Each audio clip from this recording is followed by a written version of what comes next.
Hello guys, Tuttu and രൂപ YouTube ചാനലിലേക്ക് എല്ലാവർക്കും സ്വാഗതം. ഇപ്പോൾ നിങ്ങൾ കാണുന്ന പോലെ 2 മാമ്പഴം നമ്മുടെ അടുത്തുണ്ട്. പിന്നെ നമ്മൾ മാമ്പഴം വെച്ച് ഒരു സാധനം ഉണ്ടാക്കാം നമുക്ക്. അപ്പോൾ നമുക്ക് ആദ്യം മാമ്പഴം തൊലി കളഞ്ഞ് ചെറുതായിട്ട് നുറുക്കിയെടുത്തിട്ട് വരാം, എന്നിട്ട് കാണാം. ഓക്കെ. അപ്പോൾ നമ്മൾ മാമ്പഴം അരിഞ്ഞ് ചെറിയ കഷ്ണങ്ങളാക്കി കൊണ്ടുവന്നിട്ടുണ്ട്.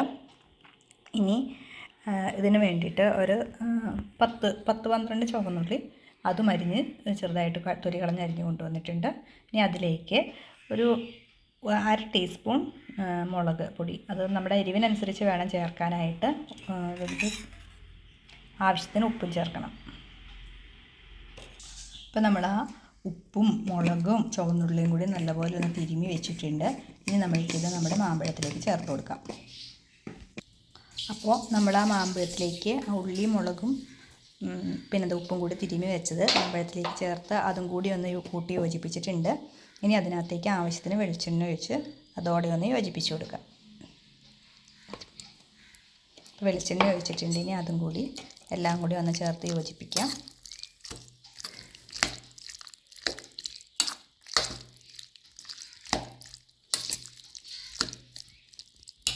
ഇപ്പം നമ്മളിത് സ്വാദിഷ്ടമായ മാമ്പഴം കൊണ്ടുള്ളൊരു റെസിപ്പി ഇവിടെ തയ്യാറാക്കിയിട്ടുണ്ട്. നമ്മൾക്ക് പെട്ടെന്ന് മാമ്പഴക്കാലത്ത് ഇഷ്ടംപോലെ മാമ്പഴം നമുക്കുണ്ടാകുമല്ലോ. മാമ്പഴക്കാലമൊക്കെ കഴിഞ്ഞു, എന്നാലും മാമ്പഴക്കാലത്ത് നമുക്ക് ചോറിൻ്റെ കൂടെ കഴിക്കാനായിട്ട് നല്ലൊരു കറിയാണ്. വേറെ അധികം കറികളൊന്നും വേണ്ട, ഇത് മാത്രം കൂട്ടി നമ്മൾക്ക് ചോറുണ്ടാം.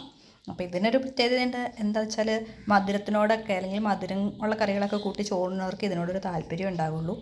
എനിക്ക് മാമ്പഴം കൂട്ടി ചോറുണ്ണാൻ ഭയങ്കര ഇഷ്ടമുള്ള ഒരാളാണ്.